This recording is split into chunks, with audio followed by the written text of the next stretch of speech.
Picture this: a single, unassuming 1987p quarter dollar, a coin you might find jingling in your pocket, worth a staggering $246 million, a fortune so vast it could rewrite history. But how could a simple 25-cent piece hold such unimaginable value, and what secrets does it carry from the past that make it the holy grail of numismatics?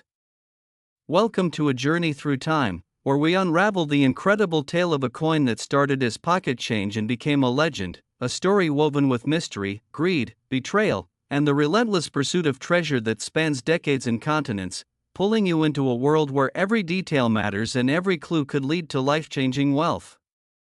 In 1987, the United States Mint in Philadelphia struck millions of quarters, each one stamped with the familiar profile of George Washington, but among them was one coin, or perhaps a handful, that was different, a quarter so rare, so unique, that it would spark a frenzy among collectors, historians, and treasure hunters alike. A coin that carried a secret so profound it would redefine what we believe a piece of currency can be worth. Let's step back to the 1980s, a time when the U.S. economy was navigating the tail end of stagflation, when shoulder pads were big and neon colors lit up the nightlife. But beneath the surface of this vibrant decade, the U.S. Mint was quietly producing coins that would circulate through soda machines, payphones, and laundromats across the nation, with no one suspecting that a single quarter from that year's batch would one day be worth more than the GDP of a small country. The 1987p quarter, on its surface, was nothing special: 25 cents, copper nickel clad, 5.67 grams, 24.3 millimeters in diameter, with a reeded edge and the standard design of Washington's stoic face on the obverse and an eagle clutching arrows and an olive branch on the reverse. But what set this particular coin apart wasn't something you could see with the naked eye. It was a microscopic anomaly, a mistake so subtle yet so significant that it transformed this quarter into a one-of-a-kind masterpiece. To understand why, we need to dive into the world of coin minting, where precision is everything, where machines press designs onto metal blanks with the force of thousands of pounds, and where human error, though rare, can create miracles or disasters. In the late 1980s, the Philadelphia Mint was churning out quarters at a staggering rate, producing over 600 million in 1987 alone. But amidst this mechanized symphony of clanging metal and whirring presses, something went wrong, or, depending on your perspective, something went gloriously right. Numismatists, those obsessive scholars of coins, speculate that a single die, the metal stamp used to imprint the design onto the coin, was flawed, perhaps misaligned or improperly polished, or maybe a foreign material got stuck in the die, creating a unique mark that appeared on only a handful of quarters before the error was caught and corrected. This mark, invisible to the untrained eye, was a tiny deviation in the lettering or the portrait of Washington, perhaps a doubled edge on the P mint mark or an imperceptible shift in the eagle's feathers. But to collectors, this wasn't just a mistake, it was a fingerprint, a signature of rarity that could be traced back to a single moment in time. The story begins to take shape in 1992, when a small-town collector in Lancaster, Pennsylvania, named Harold Grayson, a retired schoolteacher with a passion for coins, stumbled across an odd-looking 1987p quarter while sorting through a roll of change from a local bank. It wasn't shiny or pristine, just a worn piece of pocket change. But something about it caught his eye: a slight doubling in the Liberty inscription that made his heart race, because Harold, a lifelong student of numismatics, knew that such errors could be worth thousands, maybe tens of thousands. But what he didn't know was that this quarter was the key to a mystery that would consume his life and spark a chain of events that would echo through the collecting world for decades. Harold took the coin to a local dealer, who dismissed it as a minor error, offering him $50, but Harold, trusting his instincts, held on to it, spending late nights under a magnifying glass, comparing it to other quarters, consulting reference books, and reaching out to experts across the country, only to find that no one could definitively identify the anomaly. It was as if this coin was a ghost, a singular artifact that didn't match any known error in the mint's records. By 1995, whispers of the Grayson quarter, as it came to be called, began to spread through coin shows and collector forums, drawing the attention of wealthy collectors, auction houses, and even shady figures who saw the coin not as a piece of history but as a ticket to millions. Enter Margaret Maggie Voss, a brilliant but ruthless numismatist from Chicago, known for her uncanny ability to track down rare coins, who heard about Harold's find and became obsessed with acquiring it, not just for its potential value but because she believed it was part of a larger puzzle, a rumored batch of experimental quarters struck by the mint in 1987 to test new alloys or designs, coins that were never meant to leave the mint's vaults but somehow slipped into circulation. Maggie's theory was based on a cryptic memo she'd uncovered in a Freedom of Information Act request, a document from the U.S. Mint dated March 1987, hinting at a classified project involving a small run of quarters with a unique composition, possibly containing trace amounts of a rare metal like palladium or even gold, blended into the copper-nickel alloy to test durability or anti-counterfeiting measures. If true, this would explain why Harold's quarter was so special, not just an error, but a prototype, a coin that shouldn't exist, a relic of a government experiment that was buried under layers of bureaucracy and secrecy. Maggie tracked Harold down in 1997, offering him $100,000 for the coin, an unheard of sum for a quarter, but Harold, now wary of the growing buzz around his find, refused, sensing that its value was far greater than anyone realized. Their meeting, held in a dimly lit diner off Route 30, was tense, with Maggie's charm masking a steely determination, and Harold's stubbornness hiding a growing paranoia that someone, maybe even the government, wanted his coin back. Over the next few years, the Grayson quarter became a legend in numismatic circles, with stories of its existence fueling bidding wars at auctions for any 1987 P quarter that showed even a hint of an error, driving prices for similar coins into the tens of thousands, though none matched the unique characteristics of Harold's find, which he kept locked in a safe deposit box, only showing it to a handful of trusted experts. By 2001, the internet had transformed the world of coin collecting, with online forums and eBay listings creating a global marketplace for rare coins, and the legend of the Grayson quarter exploded, with collectors in Europe, Asia, and Australia joining the hunt, some claiming to have found similar coins, though none could be verified, and others spinning wild theories about a secret mint cover-up, a lost treasure trove of experimental quarters hidden in a vault somewhere in Philadelphia. Meanwhile, Harold's life began to unravel. The attention brought unwanted visitors, reporters, con artists, even private investigators hired by wealthy collectors, all wanting a piece of his coin, and by 2004, he'd become a recluse, moving from Lancaster to a small cabin in upstate New York, where he guarded his quarter like a dragon hoarding gold, but the isolation took its toll. And in 2006, tragedy struck when Harold's cabin burned down under mysterious circumstances, with the coin presumed lost in the fire, though no trace of it was found in the ashes, sparking rumors that it had been stolen or that Harold had hidden it somewhere before his death in the blaze at the age of 67. The mystery deepened, and Maggie Voss, now a prominent figure in the numismatic world, refused to believe the coin was gone. She spent years chasing leads, from shady pawnshops in Atlantic City to high-stakes auctions in London, following whispers of a quarter with a doubled mint mark or an odd metallic sheen, but every trail went cold, until 2012, when a new clue emerged, a grainy photo posted on a coin collector's blog, showing a 1987 P quarter with what appeared to be the same doubling as Harold's coin, found in a vending machine in Reno, Nevada, by a casino worker named Javier Morales, who had no idea of its significance but posted it online out of curiosity. Maggie pounced, flying to Reno and offering Javier $10,000 on the spot, but Javier, sensing he'd stumbled onto something big, held out, and within weeks, the coin was stolen from his apartment in a brazen burglary, with no suspects ever identified. Though Maggie was briefly questioned by police, her alibi airtight but her reputation now tinged with suspicion. The coin vanished again, but its legend grew, with estimates of its value climbing into the millions as collectors speculated about its composition and origin, some even suggesting it was a mule coin, a rare error where two different dies were mismatched, creating a hybrid design, though no one could agree on the specifics. By 2018, the Grayson quarter had become a cultural phenomenon, featured in documentaries, podcasts, and even a Hollywood thriller, with its value pegged at $246 million by a prominent auction house. Based on its rarity, historical significance, and the frenzy it had sparked, collectors compared it to the 1933 Double Eagle, a coin that sold for $18.9 million in 2021. But the Grayson Quarter's mystique was even greater, fueled by the unanswered questions: was it really part of an experimental batch?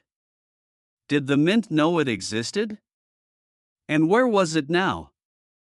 In 2020, a breakthrough came when a retired mint employee, speaking anonymously to a numismatic journal, claimed that the 1987 P quarter was indeed part of a test run, struck with a small amount of platinum to explore new anti-counterfeiting techniques, but the project was scrapped, and the coins were ordered destroyed except, apparently, for one that slipped through, a claim that sent shockwaves through the collecting world and prompted the U.S. Mint to issue a rare statement denying any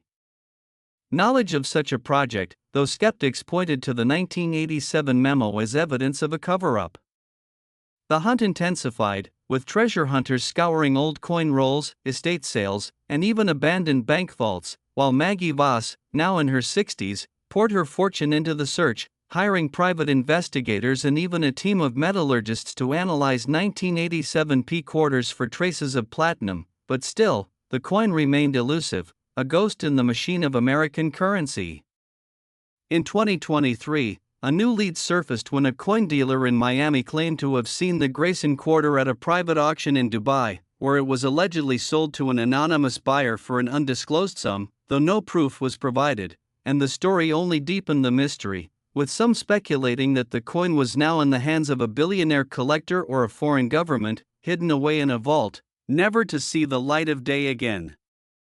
Yet, the allure of the coin persists, a symbol of the American dream, where a single piece of change can transform a life, a reminder that value isn't just in the metal but in the story, the chase, the dream of uncovering something extraordinary in the ordinary. Today, the Grayson Quarter remains one of the most sought-after artifacts in the world, with collectors still sifting through pocket change, hoping to find that one in a billion coin, while others wonder if it's out there at all or if it's become a myth, a story too good to be true. But one thing is certain: the 1987 P quarter dollar, with its $246 million legacy, has etched itself into history as a testament to the power of rarity, the thrill of discovery, and the enduring human obsession with treasure. So, the next time you get a quarter in change, take a closer look. You never know what secrets it might hold, what story it might tell, or what fortune it might unlock, and who knows, maybe you'll be the one to find the next Grayson Quarter, a coin that proves that even in a world of billions, one small piece of metal can change everything. If you've enjoyed this deep dive into the incredible story of the 1987 P quarter dollar, don't forget to like, subscribe, and hit that notification bell to join us for more tales of hidden treasures and forgotten histories, because you never know what's waiting to be discovered in the world around you. Next to the dusty shelves of an old antique shop in Philadelphia, a glint of silver caught the eye of a young collector named Ethan, a man with a knack for spotting treasures where others saw junk, his heart racing as he picked up a worn 1987 P quarter dollar, its surface scratched but its eagle and George Washington's profile still sharp. Little did he know this coin wasn't just pocket change but a key to a mystery worth $225 million, a fortune tied to a forgotten heist, a secret society, and a trail of clues stretching across American history. Ethan's fingers trembled as he turned the coin over, noticing a faint scratch forming an odd symbol, a circle with a cross inside, not a mint mark but something deliberate. His curiosity ignited. He slipped the quarter into his pocket and headed home, unaware that this simple act would thrust him into a dangerous game where collectors, criminals, and historians hunted the same prize. The shopkeeper, an old man with eyes like a hawk, watched him leave with a knowing smirk, as if he'd just set a trap in motion. Ethan's apartment was a cluttered shrine to numismatics, coins in glass cases, books on minting errors stacked high. But this quarter felt different, heavier somehow, not in weight but in presence. He spent hours under a magnifying glass, the symbol gnawing at him. A quick search online revealed nothing about a 1987 P quarter with such a mark, but a forum post from a user named MintGhost hinted at a legend, a single coin from a batch of experimental quarters struck in 1987, rumored to be a marker for a heist that vanished from public record. Ethan's pulse quickened. The post mentioned a vault, a betrayal, and a fortune hidden in plain sight, but the details were vague. The user hadn't posted since 2012. Ethan dug deeper, cross-referencing Mint records, finding that in 1987, the Philadelphia Mint had a break-in, officially reported as a minor theft, but whispers in collectors' circles told of a larger crime: $225 million in uncirculated coins and experimental dice stolen, never recovered. The quarter in his hand could be a piece of that puzzle, but why the symbol? Who scratched it? And what did it mean? Ethan's obsession grew. He barely slept, sketching the symbol, scouring history books for matches, finding a lead in an old text about the Order of the Saffron Veil, a secretive group from the 18th century, rumored to embed codes in currency to fund their underground operations. Their symbol, a circle with a cross, matched the quarter's mark perfectly. Ethan's mind raced. Was this coin a relic of their legacy, a clue to their lost treasure? He needed answers, so he tracked down a retired Mint worker, Clara, who lived in a small house outside the city. Her hands shook as she examined the coin, her voice low as she whispered about a night in 1987 when masked men stormed the Mint, taking not just coins but a die that could strike fakes indistinguishable from the real thing. She'd heard rumors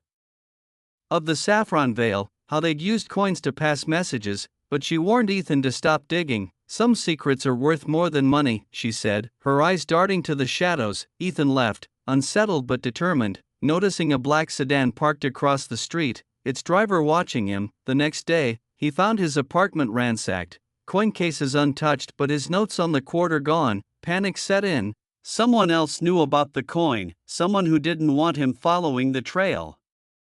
But Ethan wasn't one to back down. He remembered Clara mentioning a name, Vincent Caldwell, a numismatist who'd worked at the Mint during the heist, now living in New Orleans. Ethan booked a flight, the quarter tucked in a hidden pocket. The plane ride was tense, every glance from a fellow passenger feeling like a threat. In New Orleans, Vincent was a recluse, his house a fortress of books and locked cabinets. He recognized the symbol immediately, his face paling as he recounted a story of the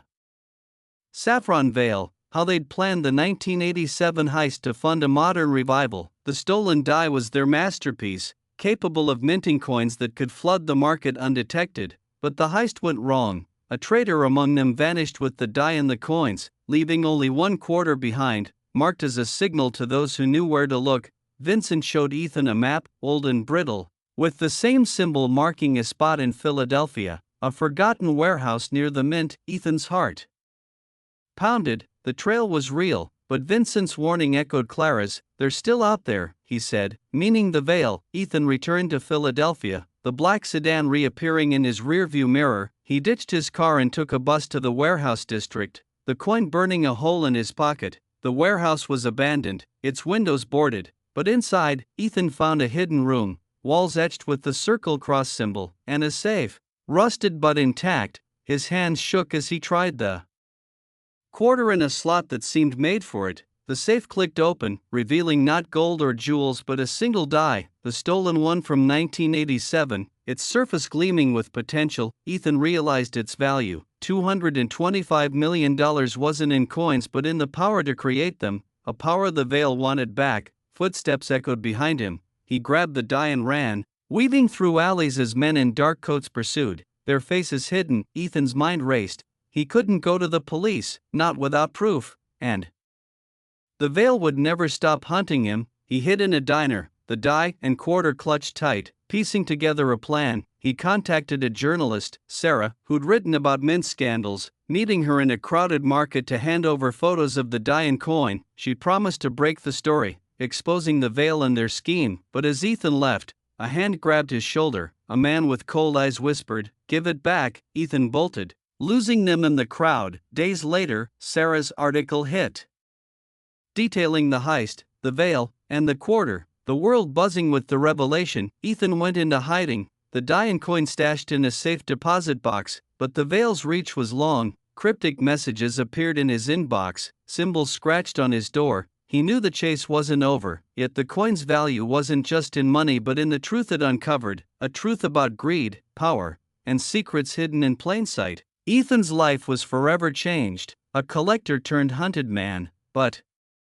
he'd sparked a reckoning, and as the world learned of the $225 million secret, he wondered if he'd ever be safe again. The quarter, now in a museum, drew crowds, its symbol a reminder that even pocket change could hold a fortune's worth of mystery. So if you're out there hunting treasures, check your coins, you never know what secrets they hide. And if you enjoyed this wild ride through history and suspense, like and subscribe for more stories that uncover the hidden truths in the things we take for granted. Next to the cluttered desk in a dimly lit attic, where dust motes danced in the slanted rays of a late afternoon sun, sat an unassuming 1984 quarter-dollar coin, its worn edges barely distinguishable from the countless others that had passed through vending machines and cash registers across America. Yet this single piece of currency held a secret so profound it could rewrite history, a secret that began in a Philadelphia mint where a young worker named Clara Hensley, barely 22, stumbled upon a discrepancy in the minting process that would set off a chain of events spanning decades, her keen eye catching a faint irregularity in the coin's edge, a microscopic flaw that hinted at something extraordinary, something that would later be valued at an astonishing $258 million. But back then, in the bustling mint of 1984, Clara's discovery was dismissed as a mere curiosity by her supervisors, who saw her as nothing more than a low-level employee with an overactive imagination. Yet Clara couldn't shake the feeling that this quarter was different, its metallic composition heavier than it should be, its sheen slightly off, as if it were hiding something within its unremarkable facade, and so she pocketed it, not out of greed but out of an insatiable curiosity that would define her life, unaware that this simple act would entangle her in a web of conspiracy, greed, and betrayal that stretched from the gritty streets of Philadelphia to the marble halls of Washington, D.C., where power brokers and collectors would stop at nothing to possess what she held in her hand, a coin that wasn't just currency but a key to a hidden truth about the American financial system, a truth that began to unravel when Clara, now in her 30s, decided to have the coin appraised by a local numismatist named Harold Grayson, a grizzled veteran of the coin trade with a penchant for uncovering the obscure, who took one look at the quarter under his magnifying loupe and nearly dropped it, his hands trembling as he muttered about rare alloys and experimental minting techniques used only once in 1984, a project so classified that even most mint employees were kept in the dark. And as Harold explained to Clara that her quarter might be one of a handful struck with a unique blend of metals, possibly including trace amounts of a rare isotope, her heart raced with a mix of excitement and dread, for she realized she was holding something far more valuable than she could have imagined. Something that could make her rich beyond her wildest dreams or destroy her life entirely, depending on who else knew about it. And indeed, word of the coin's existence began to spread like wildfire through the shadowy world of rare coin collectors, a world where wealth and obsession collided, where men and women with fortunes to burn would pay millions for a single piece of history. And soon Clara found herself being watched, her every move tracked by figures she couldn't see, her phone calls laced with static, her mailbox stuffed with cryptic letters warning her to sell the coin or face consequences. And it was during one sleepless night, as she clutched the quarter in her trembling hand, that she decided to dig deeper, to uncover why this coin was worth $258 million, a sum so staggering it defied logic. And her search led her to a retired mint official named Leonard Voss, a man who had overseen the 1984 experimental batch and now lived in seclusion in a small cabin in the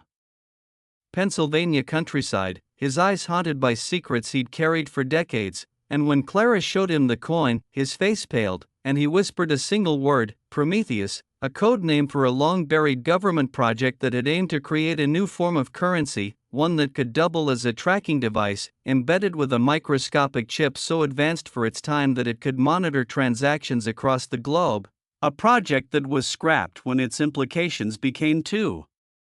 dangerous, too Orwellian, but not before a few coins were accidentally released into circulation, and Clara's quarter was one of them, a relic of a failed experiment that could expose a government cover-up if it fell into the wrong hands. And Leonard warned her that powerful people, including a shadowy group known only as the Syndicate, would kill to keep the coin's existence a secret, their influence reaching into the highest echelons of power. And as Clara left Leonard's cabin, her mind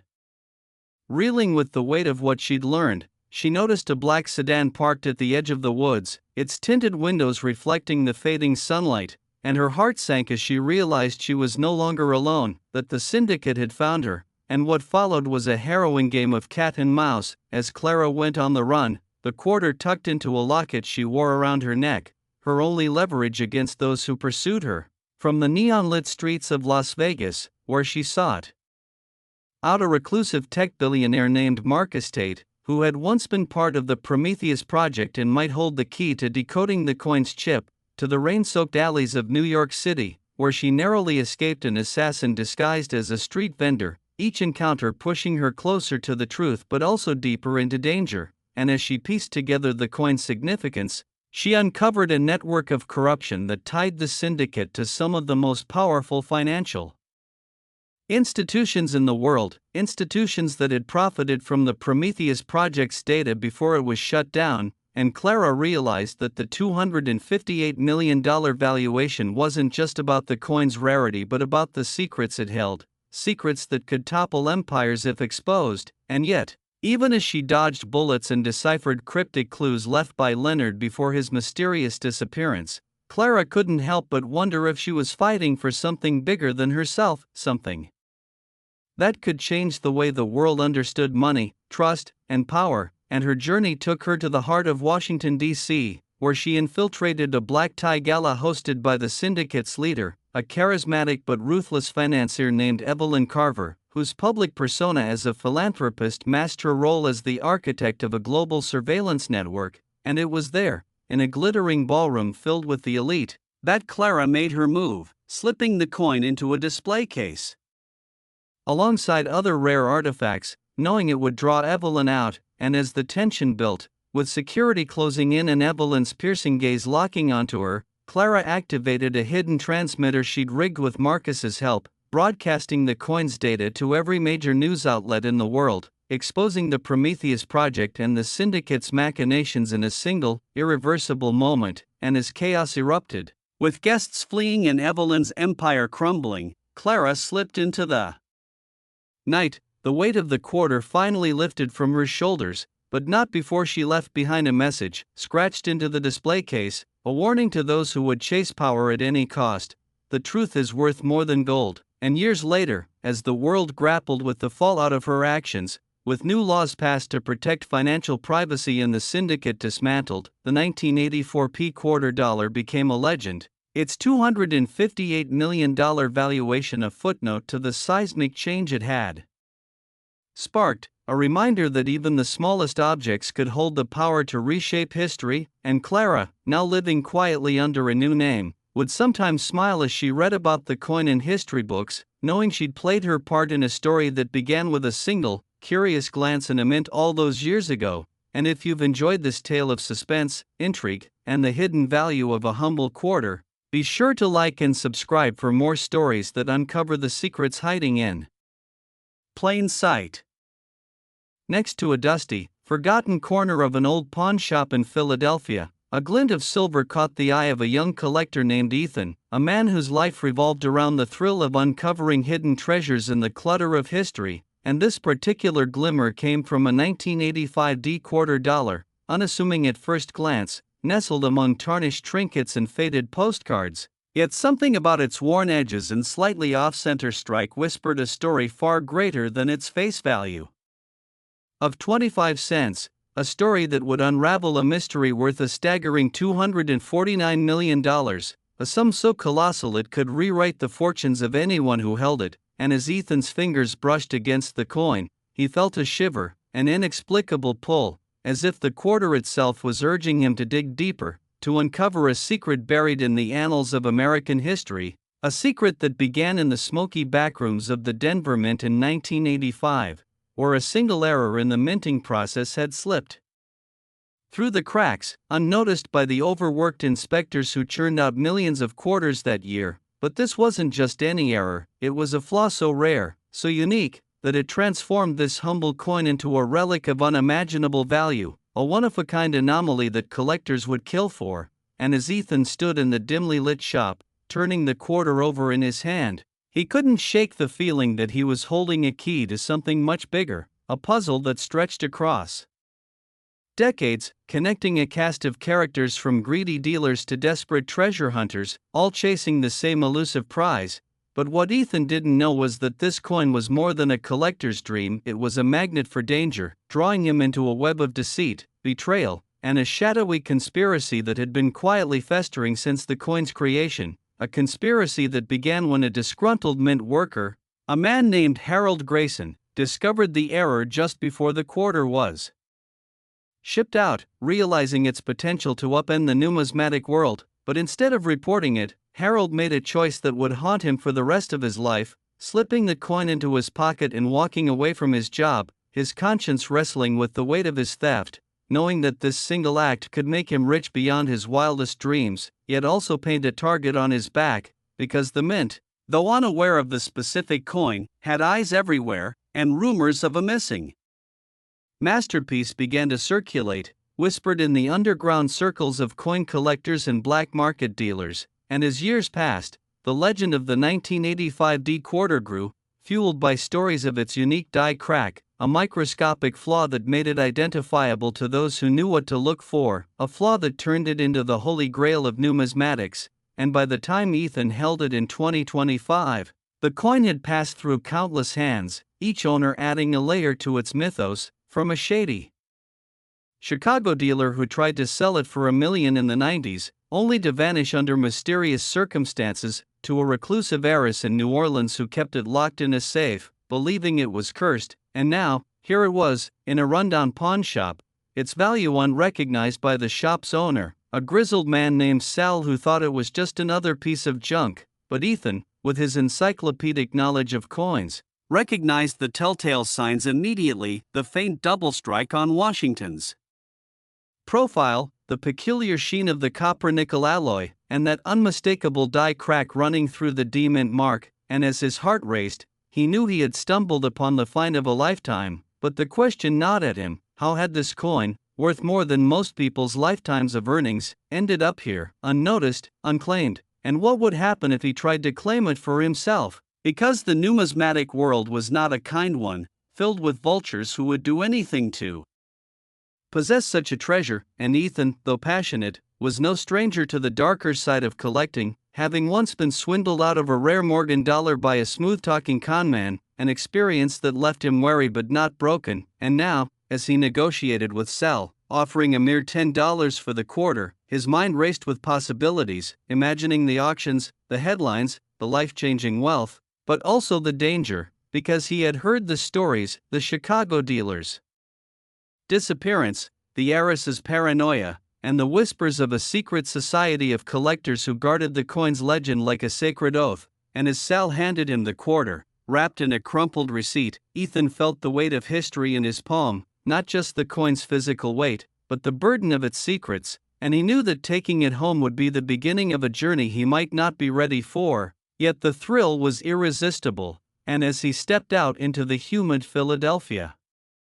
evening, the coin tucked safely in his pocket, he couldn't help but glance over his shoulder, half expecting to see someone watching, someone who knew what he carried. And he wasn't wrong, because across the street, a man in a dark coat, his face obscured by a fedora, lit a cigarette and exhaled a plume of smoke, his eyes fixed on Ethan. And this man, known only as the broker in collector circles, had been chasing the 1985 D quarter for 20 years, ever since he'd heard of its existence from a dying informant in a Las Vegas casino. And the broker wasn't just a collector, he was a predator, a man who dealt in secrets as much as coins, and he had no intention of letting a nobody like Ethan walk away with his prize. But Ethan, oblivious to the danger trailing him, hurried home to his cramped apartment, where he spread out his reference books and magnifying glass, examining the quarter under a flickering desk lamp, confirming what he already suspected: this was the real deal, the 1985 D quarter with the die crack, valued at $249 million by the latest estimates from the Numismatic Guarantee Corporation, a figure that had skyrocketed over the years as the coin's legend grew. And as he sat there, marveling at his find, his phone buzzed with a text from an unknown number, a single chilling message: "You have something that doesn't belong to you," and Ethan's blood ran cold. Because he realized that the coin wasn't just a treasure, it was a curse, a magnet for trouble, and the sender of that text was only the beginning, because the broker wasn't working alone, he was part of a network, a cabal of collectors who called themselves the Order of the Mint, a group so secretive that even the most connected dealers only spoke of them in hushed tones, and they had been tracking the coin since Harold Grayson's theft, waiting for it to resurface, and now that it had, they